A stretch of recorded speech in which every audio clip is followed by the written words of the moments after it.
Let me bring into the conversation Graham Stewart. Graham is head of public sector at Checkpoint. They invented the firewall. Graham, very good afternoon to you. Good afternoon. Welcome to the program, sir. Is the boss at Google right to warn us about not trusting AI too quickly? Yeah, this is an immature technology, and so as it matures, you'll be able to have more confidence in it. But the thing that kind of I don't know about anybody else that uses it, it weirds me out. It kind of presents itself. Its tone is very authoritative. You've no reason to disbelieve it, and quite often the stuff that it coughs up is rubbish. And so you need to be really, really thinking about the answer, and there's loads of disclaimers on it saying, you need to check your facts and everything else, but it's the lovely authoritative tone. It comes across like Martin Lewis, and you go, I believe that. That's amazing. And therein lies the problem, because for many people, I think they trust what they read, what AI throws up at them. They think it's the absolute truth. Yeah, if you think about sort of, 3-4 years ago, if you went onto Google or any other search engine and went, I've got a bit of a rash and I'm feeling a bit peaky, and it would spit out loads and loads of different websites, and you could go into each one and have a look at it, and you go, okay, I don't have Ebola.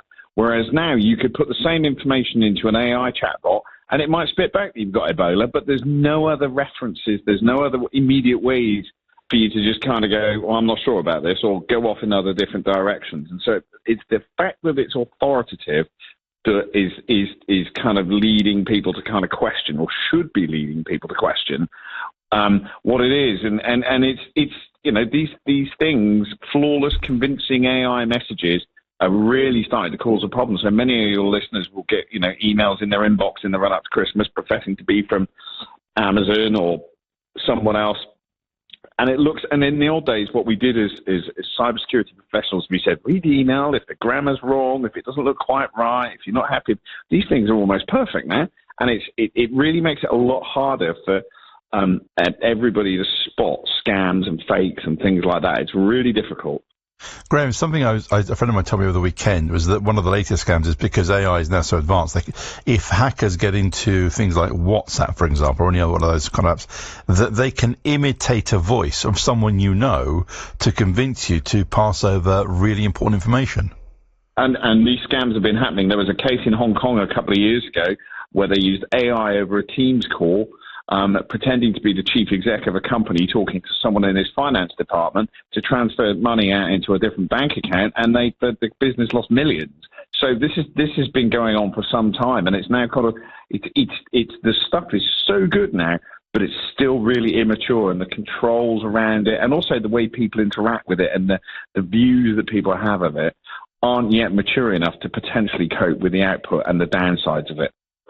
Here's the problem with this stuff. It is growing so fast. It is so clever, Graham. I mean, I take the view, I mentioned this yesterday on the show, I take the view that whatever I see online, or especially on social media, I take everything with a pinch of salt. But some of the visual images are so flawless, they can hoodwink you. Yeah, absolutely. I mean, there's a number of tests that I always use. The rule number one is, if it looks too good to be true, it probably is. And that's a well-written cliche. But these things, if the image is absolutely flawless, you have to question it. But also, you want to be checking around it. If you're going to do something, if you're going to react to an image, if you're going to form a strong opinion based on something you see, you probably want to do a bit of digging around before you start making comments and saying things, because it's really easy to get caught out. Now, the boss of Google is warning about AI's impact on jobs. I mean, are there some roles which are more at risk and others which could be perhaps enhanced with the use of AI? So the fella's quite right. Every time there's a change in technology, so if you think back to the smashing up of the looms in the mills in the late 19th century by mill workers because it's taking their jobs. If you think about the fact that in the 60s and the 70s there was huge typing pools of staff typing up the boss's memos, and that's kind of been done away with word processing and things like that. Technology marches on, and the nature of the workplace changes, and that will continue in AI. So a lot of kind of administrative tasks can be done by AI, but it's already moving into the space of slightly, really quite complex stuff. So there's the last month, the NHS announced that they were using AI to look at prostate scans and speeding up the process of looking for problems with scans that they've taken. So it's starting to move into more and more complex fields. And so what it's going to do is it's going to sort of re-engineer the job space, and what our children and our children's children will do and see in the workplace is probably very different from what we're doing now. And this is just progress. This is how it's happened over century after century, decade after decade. Graham, while I have you, I'm going to tap into your vast knowledge and expertise here. This warning today in Parliament about Chinese espionage, and MI5 warning about this growing risk. I mean, MI5 don't normally break cover on a whim, so they're doing this for a reason. How are you interpreting this news, this development? I think it's very serious. I think it's worth noting that espionage has gone on for years. And the interference, we've all watched the films and things like that, and obviously that's the kind of sort of high-end sort of fictitious end of it. But the interference in elections, the interference, and they're trying to shift people's opinions, particularly MPs or business leaders.